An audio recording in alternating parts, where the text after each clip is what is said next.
Glad to have you with us here on Seattle Seahawks Today. Tyler Jones here as we got a loaded show ahead as we have some massive trade rumors to get to on acquiring Travon Walker and Ronald Darby in a blockbuster move involving the Jags and the Bengals. We'll dissect that trade idea from Bleacher Report and react to it here in just a moment.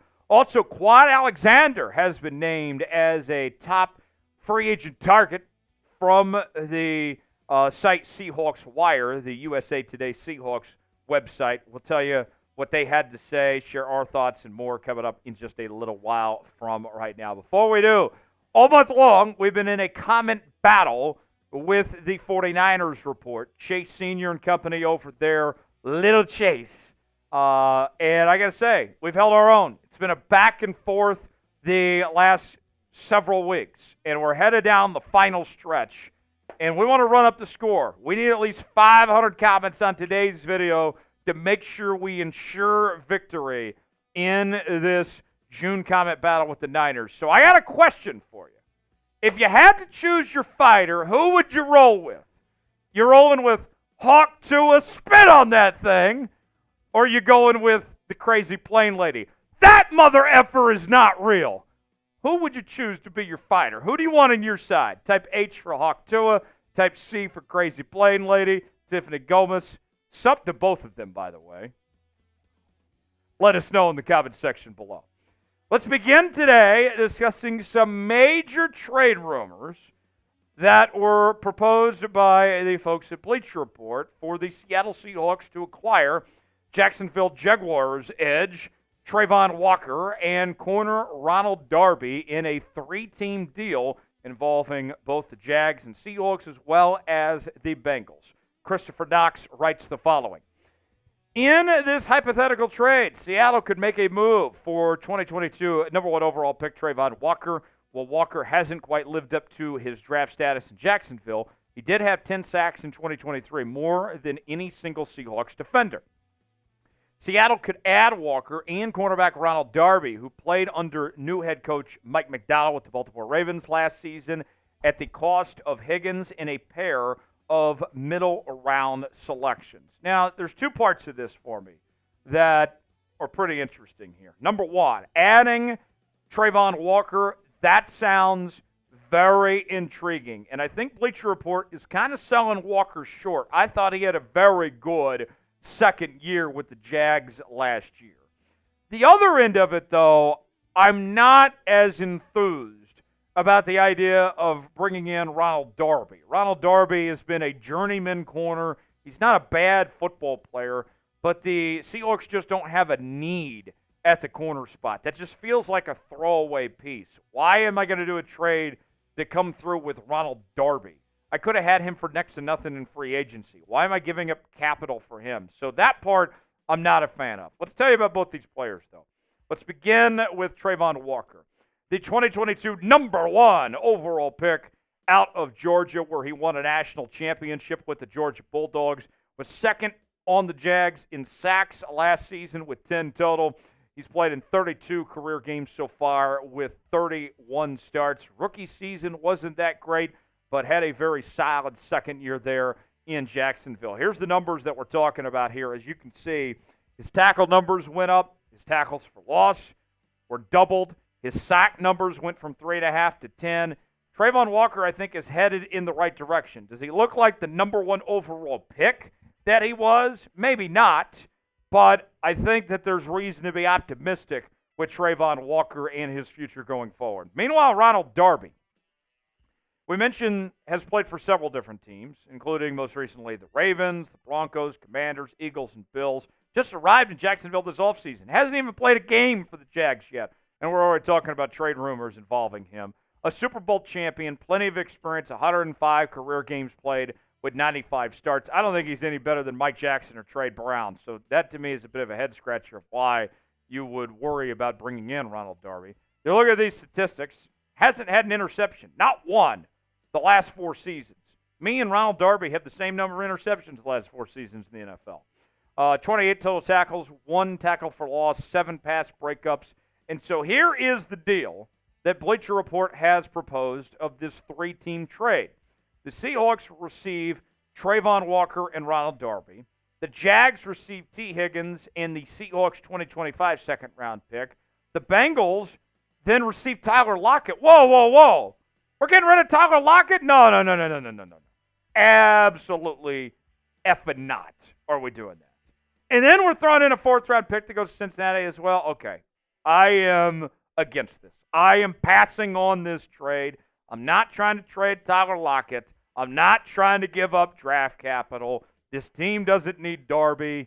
It is a no from me. In fact, I take a step further. It's a hell no from me. Let's ask you in our pinned comment today, should Seattle trade for Travon Walker and Ronald Darby? Walker I like. The rest of it doesn't make a whole lot of sense. Type Y for yes. Type in for no. Be John Schneider. Let us know in the comment section below. Seahawks Today is closing in on 53,000 subscribers on the channel. We're just over 350 away.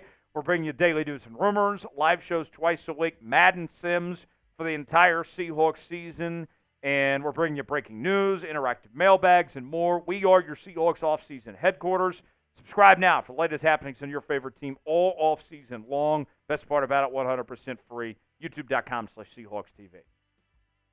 Let's shift gears now towards free agency. As Seahawks Wire, the Seahawks USA Today site, has named Kwon Alexander as a top free agent target for Seattle as he remains available in free agency. And before all y'all say the Seahawks don't have a ton of money to spend, they don't have any space to add anybody, well, you're just wrong on that. The Seahawks have about $9 million, and they have 2 open roster spots right now after a couple guys that they waived within the last week. So they're going to sign somebody. Who is it remains to be seen, but obviously they're going to do some shopping and fill those roster spots. You're not going to go into training camp with just 88 players. You're going to have your full 90.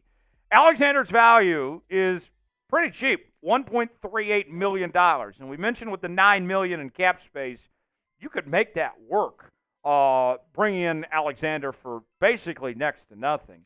This, I think, is actually a good idea. And when you examine the linebacker room in Seattle of the problems that are there right now and trying to find some help is on the way. And we'll explain why in just a bit, why this is a good fit for the idea of bringing in Kwon Alexander. Let's ask you, though. Here's your chance to be the GM here on Seahawks Today. Should Seattle sign Kwon Alexander? Type S for sign, P for pass. Weigh in the comment section and let us know what you think. Byron Murphy jerseys on sale now. Chatsports.com/Murphy. He'll wear the number 91. So just added 9 to that one. Got the home jerseys, the road jerseys, the alternate throwback uniforms as well. Men's and women's options, all sorts of different shapes and sizes. And free shipping available at chatsports.com/Murphy. The link is in the comments and description of today's video. Go get yours today. Chatsports.com/Murphy. Let's get to know Kwon Alexander a little bit more. Previously played for the Steelers, as well as the Jets, the Saints, the 49ers, and the Bucks. He was a Pro Bowler in 2017, led the league in solo tackles in 2016. So is he in his prime years? No, but he still has certainly something left to offer, and the Seahawks are just looking for backup rotational guys, and Alexander can be that. Last season in Pittsburgh, played in 9 total games with 41 tackles, 5 tackles for loss, and 1 sack. The year prior to that, had a nice number of 69 tackles, as well as 6 tackles for loss, half a sack, and a 1 forced fumble. What Seattle has right now at linebacker isn't good enough, if we're going to be frank with y'all. And it's a concern. It is a concern at this point. When you mention that Dotson is out right now, Baker is out right now, and the guys behind them just simply aren't adequate enough. They're going to need to make a move. Even if Dotson and Baker are healthy in time for training camp, like the Seahawks expect them to, you're still going to need more pieces. Knight is a 4th-round rookie who's got a ways to go. Drake Thomas is a borderline roster player. John Radigan, Patrick O'Connell, those guys are borderline roster players. And there's not much expectations for Richardson or Easton Gibbs at this point.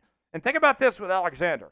Unlike all of the other middle linebackers that are on the free agent market right now, what's different about him? He's not that old, just 29. Not even 30 yet at this point in time. So, I like the idea of signing Kwon. Who's the player you think the Seahawks should sign right now? With 2 roster spots remaining, who do you think they should bring in? Way in the comment section, let us know what you think. Follow me on X, formerly known as Twitter. I'm hanging out with Elon there at Tyler Jones Live. Elon took away my check mark, though. Damn it. Give me a follow. I promise it's me. And I'll see you next time here on Seahawks Today.